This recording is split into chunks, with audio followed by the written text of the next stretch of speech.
अन्नदाता, पग पग पर है संग तुम्हारे अन्नदाता। लहू किसानों का बन के पसीना सींचता है धरती का सीना। मेहनत का तेरी हक दिलवाने, नई तकनीक नई खोज बताने। पशुधन को गुणवान बनाना, पौध सुरक्षा को सिखलाना, खेती के सब गुर समझाने, भारत का सरताज बनाने। आठों पहर है संग तुम्हारे अन्नदाता, अन्नदाता। नमस्कार, मैं हूं नीलू। आप सभी दर्शकों का अन्नदाता कार्यक्रम में स्वागत करती हूं। हर रोज की तरह कार्यक्रम में लेकर आई हूं खेतीबाड़ी से जुड़ी हुई बहुत सी लाभकारी जानकारियां। तो चलिए सबसे पहले देखते हैं क्या है विशेष आज के कार्यक्रम में। कद्दू वर्गीय सब्जियों में फूल एवं फल बनने की अवस्था पर किए जाने वाले जरूरी कार्य,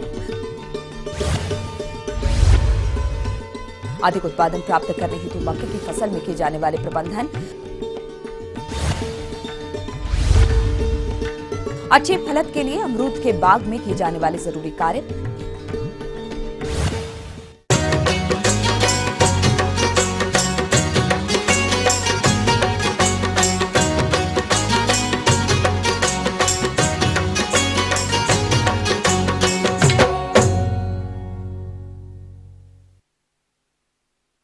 प्रदेश के जिन किसान भाइयों ने कद्दू वर्गीय सब्जियों की बुआई समय से कर दी थी, उनकी फसल इस समय फूल एवं फल बनने की अवस्था पर है और फसल की इस अवस्था पर इसमें कुछ कार्यों को करना बेहद जरूरी होता है, जिससे वो आगे चलकर इस फसल से अच्छी क्वालिटी की उपज प्राप्त कर सके। तो किसान भाइयों, इस समय फसल में कौन कौन से उपाय करें, जरूरी कार्य करें, इस विषय पर विस्तार से जानकारी दे रहे हैं पंतनगर कृषि विश्वविद्यालय पंतनगर के वैज्ञानिक डॉक्टर HR जायसवाल। किसान भाइयों, ये लौकी वर्गीय सब्जियां जो हैं उसमें इस समय फल फूल आना चालू हो गया है। कद्दू वर्गीय फसल की इन अवस्थाओं पर सिंचाई की भी एक अहम भूमिका रहती है।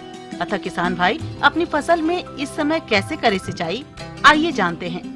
जैसा कि आप हमारे यहाँ खेत में देख रहे हैं, नालियों में पौधे लगाए गए हैं। तो नालियों में चूंकि बाहर का एरिया सब काफ़ी सूखा रहता है, तो नालियों से नमी जो है बहुत तेज़ी से उड़ता रहता है। तो इसमें हर चौथे पाँचवें दिन पानी लगाना जरूरी रहता है। एक चीज़ और सावधानी रखनी है कि जब भी आप पानी लगाते हैं तो पौधे जो है नाली में यदि चले गए हैं तो उनको निकाल करके बाहर करते रहें, जिससे पौधे डैमेज ना हो। और यदि आप पूरे खेत में लगाते हैं पानी तो बहुत ज़्यादा पानी लगता है। दूसरा ये है कि पानी के संपर्क में जो फल रहते हैं, जो पौधे रहते हैं, वो भी सड़ने लगते हैं या ख़राब हो जाते हैं। तो इस तरह से यदि आप करते हैं तो निश्चित रूप से आपको लाभ होगा। किसान भाइयों, अब बात करते हैं उर्वरक प्रबंधन की। तो जिन किसान भाइयों की फसल की बढ़वाट ठीक तरह से नहीं हो पा रही है, तो वह इस समय कैसे करें उर्वरकों का प्रबंधन। यदि आपके पौधों की ग्रोथ अच्छी नहीं हो रही है तो बहुत ज़्यादा यूरिया डालने की आवश्यकता नहीं है। उसकी जगह आप वाटर सॉल्युबल NPK 3 ग्राम पर लीटर के हिसाब से, बाजार में 19-19-19 के नाम से आ रहा है, उसकी 3 ग्राम मात्रा पर लीटर के हिसाब से घोल बना करके 10-12 दिन के इंटरवल पर उसका छिड़काव यदि फसल पर करते हैं। साथ ही उसके साथ सूक्ष्म पोषक तत्व के लिक्विड फॉर्म में बोतलों में आ रहे हैं, जिसमें 6-7 पोषक तत्व होते हैं, उनकी भी 5 से 6 मिलीलीटर मात्रा 1 लीटर के हिसाब से मिलाकर यदि आप इस समय 10 दिन के इंटरवल पर 2-3 छिड़काव करते हैं तो निश्चित रूप से पौधे स्वस्थ रहेंगे और आपकी जो पैदावार है वो काफ़ी अच्छी होगी, फलों में शाइनिंग रहेगी। और किसान भाइयों, जैसा कि आप खेत में देख रहे हैं कि पौधे नाली में लगाए गए हैं, उसी में सिंचाई की जा रही है और उसी में खाद भी हम डालते हैं। लेकिन बीच का जो एरिया है उसको 1-2 बार फावड़े से गुड़ाई कर देने से उसमें घास नहीं होता है और उसकी नमी पूरी तरह से निकल जाती है, जिससे घास अपने आप जमता नहीं है। अब बात आती है कीट और रोगों की। तो फसल की इन अवस्थाओं पर इसमें कुछ हानिकारक कीट और रोगों का भी प्रकोप देखने में आता है। और अगर किसान भाई समय से इन कीट और रोगों का नियंत्रण नहीं करते हैं तो उन्हें आगे चलकर काफी नुकसान का सामना करना पड़ता है। इसलिए आइए जानते हैं फसल में लगने वाले कीट और रोग और उनके नियंत्रण के बारे में। जब फूल फल आना चालू हो जाता है तो इस समय आप देखेंगे कि पत्तियों पर कुछ हल्के पीले रंग के, भूरे रंग के धब्बे जैसे दिखाई पड़ते हैं, जिसको डाउनी मिल्ड्यू कहते हैं। इसकी रोकथाम के लिए 2.5 से 3 ग्राम पर लीटर के हिसाब से इंडोफिल M45 का छिड़काव जो है, जब भी आपको पत्तियों पर इस तरह के धब्बे दिखाई पड़ते हैं तो 10 से 15 दिन के इंटरवल पर 2 बार छिड़काव कीजिए, तो ये समस्या कम हो जाएगी। दूसरा एक चीज ये है कि पत्तियों पर सफेद रंग की लाइन जैसी दिखाई पड़ती है, उसमें एक कीड़ा होता है जिसको लीफ माइनर कहते हैं। इसकी रोकथाम के लिए सिस्टमेटिक इंसेक्टिसाइड इमिडाक्लोरोपिड 1 मिलीलीटर दवा 1 लीटर पानी में घोल करके इसका भी 10 से 12 दिन के इंटरवल पर 2 से 3 छिड़काव करना चाहिए। और दूसरी बात यह है कि जब भी फल आपके तोड़ने लायक हो जाएं तो जल्दी जल्दी फल तोड़ते रहना चाहिए। खीरा में खास करके हर 1 दिन के 2 दिन के इंटरवल पर फल यदि तोड़ते रहेंगे तो उससे फलत आपकी बढ़ जाएगी और बाजार में भी उसका अच्छा मूल्य मिलेगा। ये थी कुछ उपयोगी जानकारियां। अब लेते हैं एक छोटा सा ब्रेक, जल्द लौटेंगे और कार्यक्रम में आगे है महत्वपूर्ण जानकारियां। बने रहिए हमारे साथ।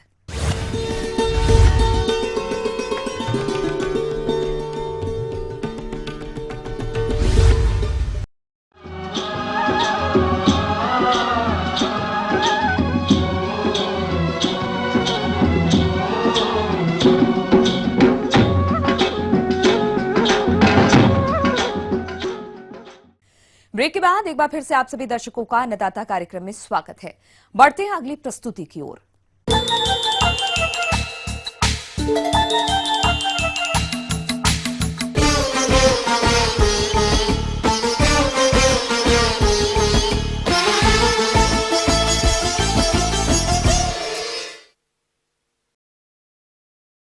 हमारे प्रदेश के जिन किसान भाइयों ने हरे भुट्टे के उत्पादन के लिए मक्के की फसल लगाई है, उनकी फसल इस समय लगभग 1 माह की है और फसल की इस अवस्था पर अगर आप इसे कुछ प्रबंधनों को अपनाएं तभी आपको आगे चलकर इस फसल से अधिक उपज की प्राप्ति भी होगी। इसलिए किसान भाइयों, मक्के की फसल में इस समय कौन कौन से कार्य करना बेहद जरूरी है, इस विषय पर उचित सुझाव दे रहे हैं कृषि विज्ञान केंद्र दिलीप नगर कानपुर देहात के डॉक्टर अरविंद कुमार यादव। जायद में मक्का का उत्पादन है, इसको 2 बिंदुओं के आधार पर, एक तो अच्छा उत्पादन प्राप्त करना, दूसरा किसान भाइयों जैसा कि इसमें जो भुट्टा होता है, चूंकि हमारा शहर का लगा हुआ इलाका है तो यहाँ पर अगर हमारे अप्रैल के लास्ट तक अगर भुट्टा हमारा मार्केट में आ जाता है तो एक भुट्टे की कीमत किसान शुरुआती दौर में 10 रुपए से लेकर के 15 रुपए तक प्रति भुट्टा की कीमत उसको मार्केट में मिल जाती है। किसान भाइयों, हमारी जायद में मक्का से अच्छा उत्पादन लेने के लिए जैसा कि आप देख रहे हैं कि हमारी फसल लगभग 1 माह की हो रही है, तो ऐसे में कुछ तकनीकी बिंदु हैं जिनका हमारे किसान भाई ध्यान में रखेंगे तो अच्छा उत्पादन प्राप्त हो सकता है। इसके लिए किसान भाई देखेंगे कि जैसा कि इस समय हमारे खेत में कुछ खरपतवारों दिखाई पड़ रहे हैं,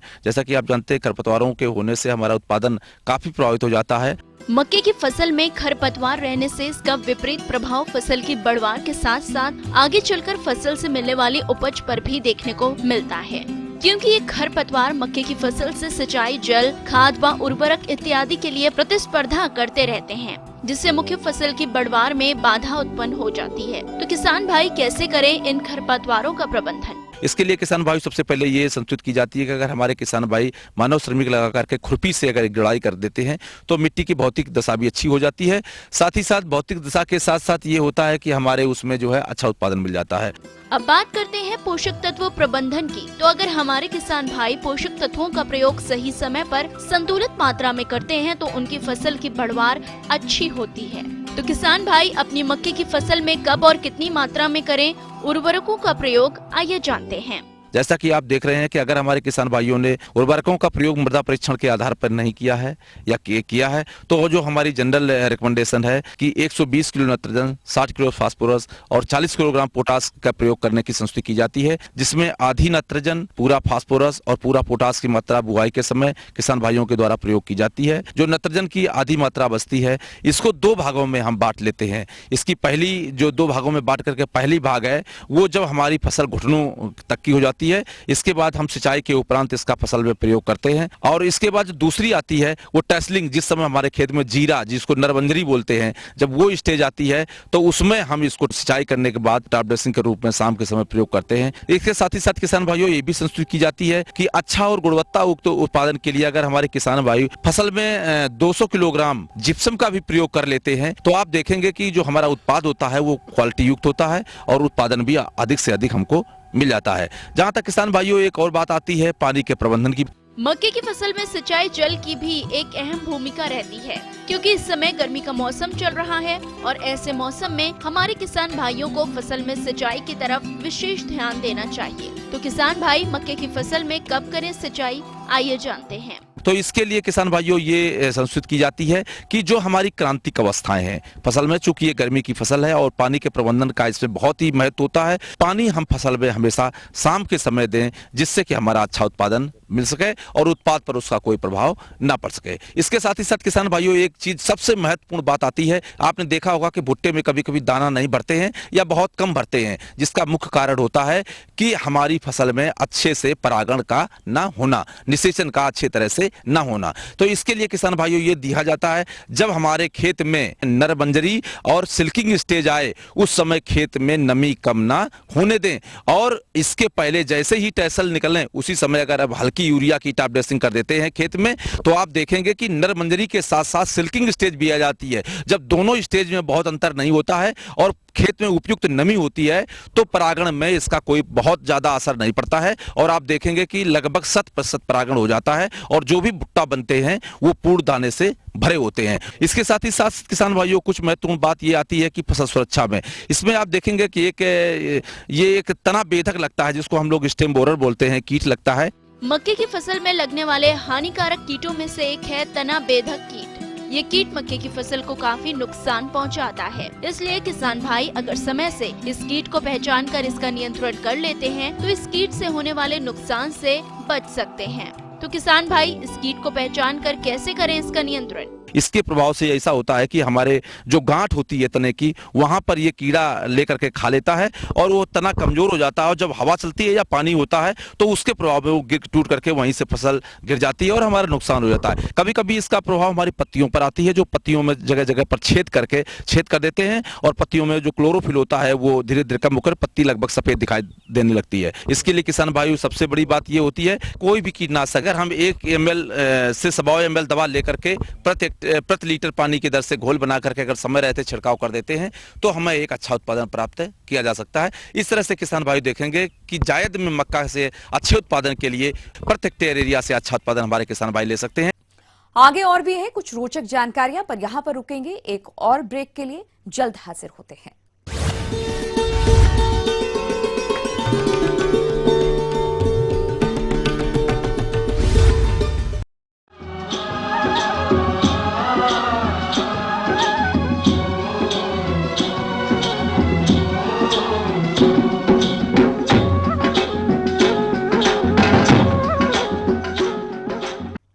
ब्रेक के बाद आप सभी दर्शकों का स्वागत है। चलिए अब रुक करते हैं अगली कड़ी की ओर।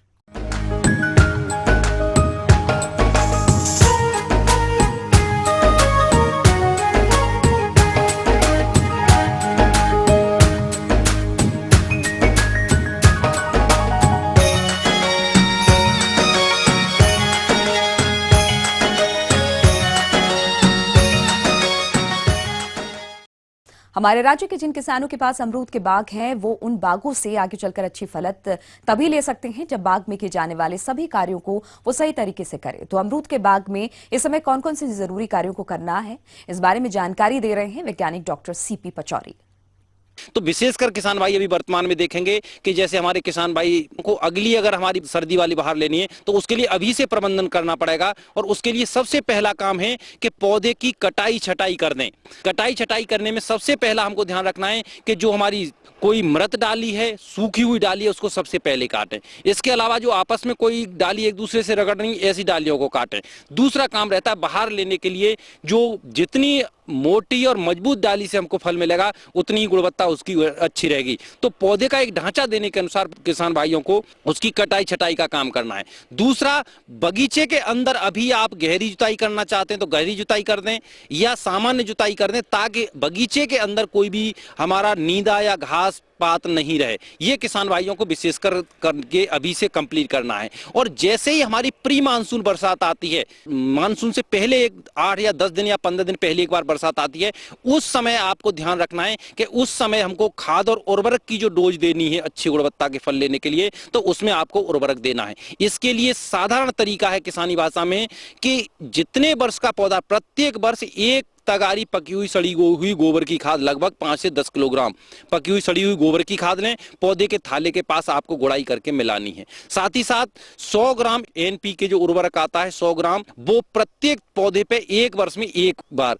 इसी तरह से जोड़ते हुए, 2 वर्ष का पौधा है तो 200 ग्राम, 3 वर्ष का है 300 ग्राम, तो इस तरह से 8 वर्ष तक आप जो है जोड़ते हुए देंगे। और जैसे ही 8 वर्ष या इससे बड़ा होता है तो 800 ग्राम प्रत्येक पौधे पे हमको उर्वरक देने की आवश्यकता होती है। इसी तरह से कई बार अगर आपने मिट्टी की जांच कराई है तो कई बार आता है कि बोरोन तत्व की कमी है या मैग्नीशियम की कमी है, ऐसे अगर सूक्ष्म पोषक तत्वों की कमी है तो उनकी मात्रा अलग से आपको पूर्ति करने की जरूरत होती है। तो ये प्री मानसून बरसात आते ही गुड़ाई करके उस खाद और उर्वरक को मिला दें और उसी समय अगली बहार लेने के लिए आपको उसमें सिंचाई करने की जरूरत पड़ती है।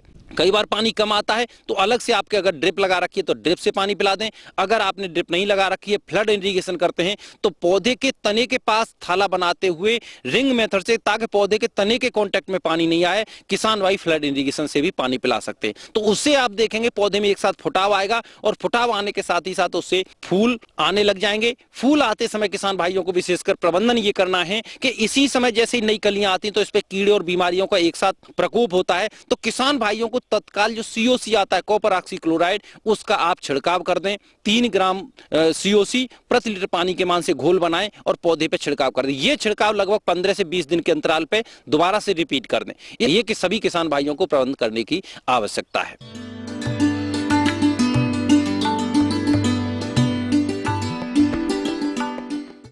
अन्नदाता हेल्पलाइन निःशुल्क फोन संपर्क सेवा के माध्यम से आपके द्वारा पूछे गए कृषि से जुड़े प्रश्नों में से 1 या 2 महत्वपूर्ण प्रश्न को हम अपने कार्यक्रम में शामिल करते हैं और इसी के तहत आज का चयनित प्रश्न और उसका जवाब इस प्रकार है। निःशुल्क अन्नदाता हेल्पलाइन में आज हमने जिस प्रश्न को शामिल किया है उसे पूछा है अंबापुर सीतापुर के गिरधारी लाल ने, आपने बटेर पालन पर जानकारी चाहिए है, तो इसके लिए देखिए कार्यक्रम का यह अंश। मुर्गी पालन जो बैकयार्ड रूप में अपनाया जाता है ग्रामीण क्षेत्रों में, जो गरीबी रेखा से नीचे रहने वाले किसान हैं उनके द्वारा, तो 3 कैटेगरी में हम जो है इस व्यवसाय को अपना सकते हैं। मुर्गी पालन में हम देखें तो बहुत सारी प्रजातियों को मांस, अंडा और बैकयार्ड रूप में अपना सकते हैं। तो चिकन, जहां मुर्गी को हम अपनाते हैं तो मुर्गी के साथ साथ हम जो है जो बटेर पालन है वो व्यवसाय भी इस व्यवसाय से संबंधित ही एक व्यवसाय है। और मुर्गी पालन की तुलना में अगर हम बटेर पालन को अपनाते हैं तो जो हमारे मुर्गी पालक किसान भाई हैं वो बटेर पालन से और भी अत्यधिक लाभ उठा करके इस व्यवसाय को रोजगार परक व्यवसाय बना करके अपनी आर्थिक स्थिति को मजबूत कर सकते हैं। मुर्गी पालन की तुलना में इस पक्षी को पालने में कम जगह की, मतलब एक मुर्गी की अपेक्षा हम 4 और 5 बटेर को उसी जगह में हम आवासित कर सकते हैं या रख सकते हैं उसमें। दूसरा, बटेर की जो खाद्य रूपांतरण क्षमता या आहार ग्रहण क्षमता जो है मुर्गी पालन की मुर्गियों की तुलना में काफ़ी कम होती है। उसमें जो है सामान्यतः एक मुर्गी के आहार में हम 4-5 बटेर को जो है आराम से आहार की आपूर्ति कर सकते हैं उसमें जो है। दूसरा, इसमें बटेर पालन में मुर्गी पालन की तुलना में अंडा उत्पादन, जो वार्षिक अंडा उत्पादन होता है वो भी काफ़ी अधिक होता है उसमें जो है। और तीसरा जो है इसमें जो खासकर शरद ऋतु में इसके अंडे और मांस या मीट की जो है जो मांग है वो काफ़ी बढ़ जाती है उसमें जो है, और इसका मीट जो है कोलेस्ट्रॉल लेस या फ्री, कोलेस्ट्रॉल से मुक्त जो है वो मीट होता है। इस बटेर पालन को अगर हम देखें, क्योंकि मुर्गी पालन एक ऐसा व्यवसाय है कि उसमें बहुत सारे जो जीवाणु और विषाणु जनित संक्रमित रोगों से उस व्यवसाय में हर समय या मुर्गी पालक के सामने एक खतरे की घंटी जो है बनी रहती है। जबकि बटेर पालन को अगर हमारे जो किसान भाई अपनाते हैं तो उस खतरे की घंटी से वो बच सकते हैं। कारण इसमें बहुत सारे जो जीवाणु और विषाणु जनित रोगों से होने वाली अत्यधिक क्षति जो है वो लगभग न्यूनतम होती है। जैसे रानीखेत या फाउल पॉक्स या और दूसरी जो बीमारी हैं, तो वो बटेर पालन में आने की जो संभावना है वो लगभग जो है नगण्य या शून्य होती है। तो इसमें बीमारियों के लगने की आशंका बहुत कम और बीमारियों को सहन करने की क्षमता जो है काफ़ी अत्यधिक होती है। सामान्यतः अगर बटेर को हम देखें तो बटेर की जो जितनी भी जो प्रजातियां हैं वो जापानी बटेर से संकरण के माध्यम से विकसित की गई हैं, और आजकल जो है दोनों उद्देश्यों के लिए अलग अलग प्रजातियां जो है केंद्रीय पक्षी अनुसंधान संस्थान इज्जतनगर बरेली या और दूसरी जो प्राइवेट हैचरी हैं उनके द्वारा विकसित की जा चुकी हैं। और उनमें से कुछ प्रजातियां जो पंतनगर विश्वविद्यालय का शैक्षणिक कुक्कुट फार्म नगला है उस पर भी उपलब्ध हैं। हमारे किसान भाई उनसे संबंधित जो है अंडा या मांस के उद्देश्य से पालने वाली बटेर का जो जर्म प्लाज्म या उनके बच्चे और वयस्क पक्षी जो है वो शैक्षणिक कुक्कुट फार्म नगला से वो क्रय कर सकते हैं और इस व्यवसाय को वो पाल करके अपनी आर्थिक स्थिति मजबूत कर सकते हैं।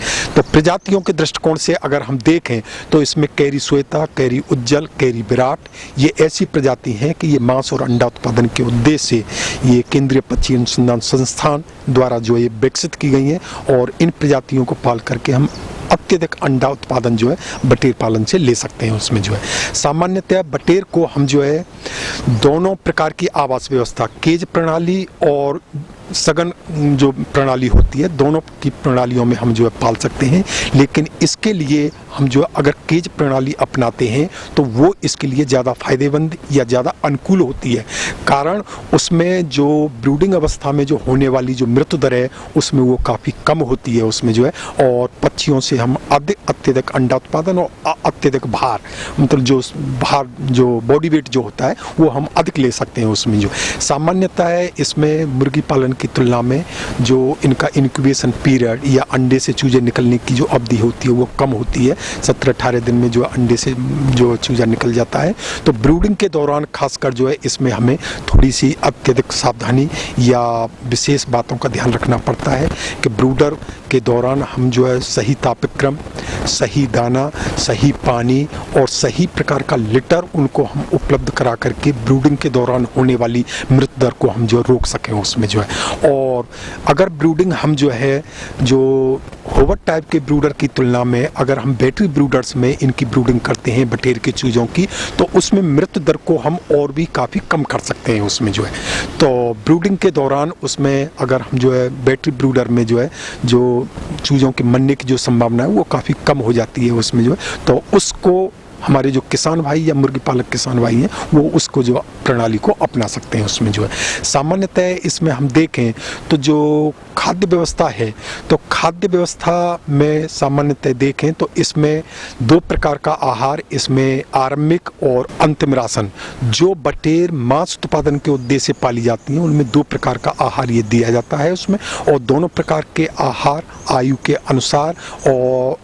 अनुसार उनमें एनर्जी और प्रोटीन की मात्रा जो है वो अलग अलग रखी जाती है। 1 दिन की आयु से लेकर के 3 या 4 सप्ताह की आयु तक जो पक्षी पाले आहार दिया जाता है उसको आरंभिक राशन बोला जाता है, और 4 सप्ताह के बाद में पक्षियों को मार्केट या बाजार में बेचने की आयु तक जो आहार दिया जाता है उसको अंतिम राशन दिया जाता है। सामान्यतः जैसे अंडा उत्पादन के लिए जो पक्षी पाले जाते हैं तो उसमें हम आरंभिक राशन, ग्रोअर राशन और लेयर ब्रीडर राशन 3 प्रकार का आहार दिया जाता है, और उसमें भी जो है अलग अलग आयु के अनुसार उसमें प्रोटीन की मात्रा जो है अलग अलग रखी जाती है उसमें जो है। सामान्यतः इसमें खासकर जो बटेर पालन में जो बीमारियों से होने वाली मृत्यु दर या बीमारियों की संभावना वैसे सामान्यतः नगण्य होती है या न्यूनतम होती है। लेकिन उसके बाद भी इसमें सामान्यतः जब हम आवास व्यवस्था में समुचित व्यवस्था नहीं रख पाते हैं या उसमें ओवर क्राउडिंग होती है, कम जगह में अधिक पक्षी पालते हैं, या ब्रूडिंग के दौरान कम जगह में अधिक बच्चों की ब्रूडिंग हम करते हैं, या आवास में शुद्ध हवा का आवागमन मतलब प्रॉपर वेंटिलेशन अगर नहीं होता है, और लिटर में अगर समस्या रहती है, लिटर का गीलापन होना, या फीड और पानी, दाने और पानी के उचित बर्तन जो है आयु के अनुसार नहीं हो पाते, तो उसमें कभी कभी पक्षियों में स्ट्रेस की वजह से उसमें मृत्यु दर होने की संभावना रहती है उसमें। तो उस समस्या से निदान पाने के लिए हमारे जो किसान भाई हैं वो उससे प्रबंध संबंधी बिंदुओं पर विशेषकर ध्यान दें, और उसके बाद भी अगर स्ट्रेस से कुछ ऐसा महसूस होता है कि पक्षियों में मृत्यु दर हो रही है, तो उसमें हम एंटी स्ट्रेस दवाएं वो पानी के माध्यम से हम पक्षियों को 4 से 5 दिन तक दे सकते हैं। और इसमें बहुत सारी एंटी स्ट्रेस कोई भी हम मल्टीविटामिन सिरप जैसे कैल्डी प्लस है, या बिमरोल है, या बी कम्प्लेक्स है, बहुत सारी मतलब जो है ऐसी मल्टीविटामिन दवा जो है हम एंटी स्ट्रेस को कम करने के लिए हम जो है वो पानी के माध्यम से पक्षियों को हम दे सकते हैं उसमें जो है। तो सामान्यतः अगर हम बटेर पालन को मुर्गी पालन की तुलना में देखें तो जो हमारे मुर्गी पालक किसान भाई हैं वो इससे काफ़ी फायदा उठा सकते हैं। इसी कड़ी में जिस दूसरे प्रश्न को शामिल किया गया है उसे पूछा है शिवगढ़ इलाहाबाद के सत्येंद्र ठाकुर ने। आपने गन्ने की पेड़ी फसल में जरूरी प्रबंधनों पर जानकारी चाहिए है, तो इसके लिए देखिए कार्यक्रम का यह अंश। देखिए, आप जानते हैं कि गन्ना जो है एक ऐसी फसल है कि इसमें लगभग 50% जो 50% एरिया है वो रैटून के द्वारा होता है। एक तो आप जिस खेत में रैटून लेना चाहते हैं उसको फरवरी से पहले ना काटें, और दूसरा ये है कि जो रैटून रखनी है जिस खेत में उसमें गन्ना आप ज़मीन से मिला करके काटें।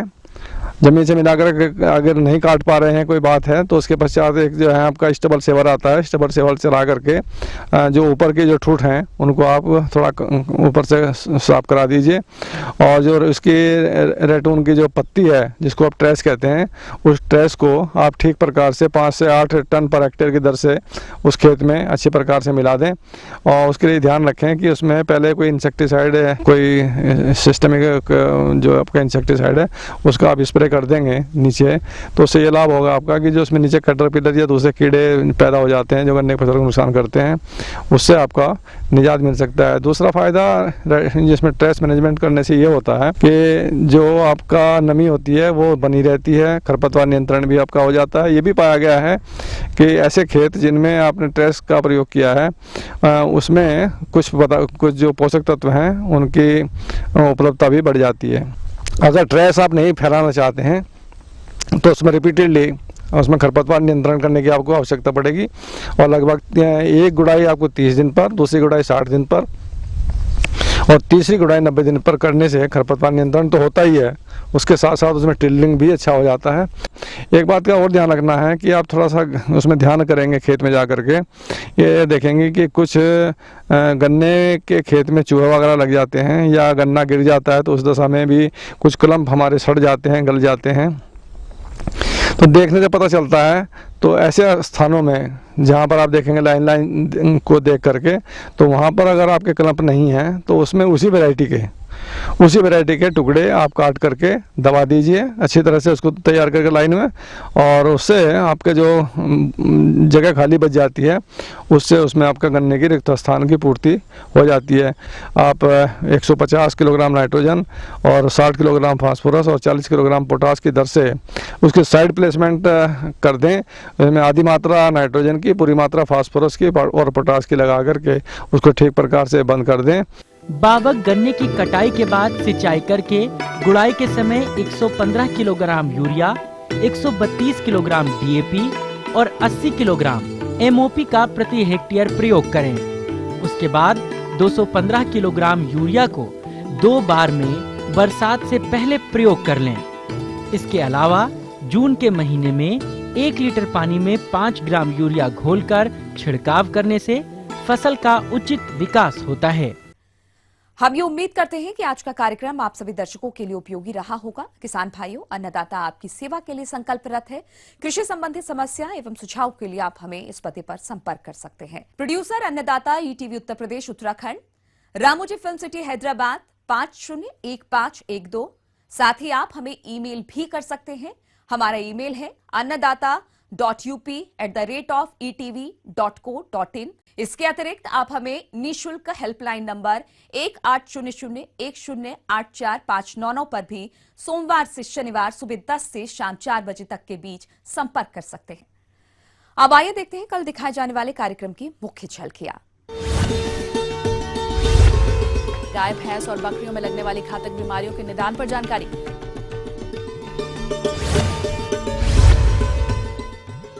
पॉली हाउस में शिमला मिर्च की सफल खेती पर एक प्रगतिशील किसान का अनुभव। फिलहाल अन्नदाता की पूरी टीम को इजाजत दीजिए। कल फिर इसी समय आपसे मुलाकात होगी कृषि संबंधित कुछ और महत्वपूर्ण जानकारियों के साथ। तब तक के लिए नमस्कार।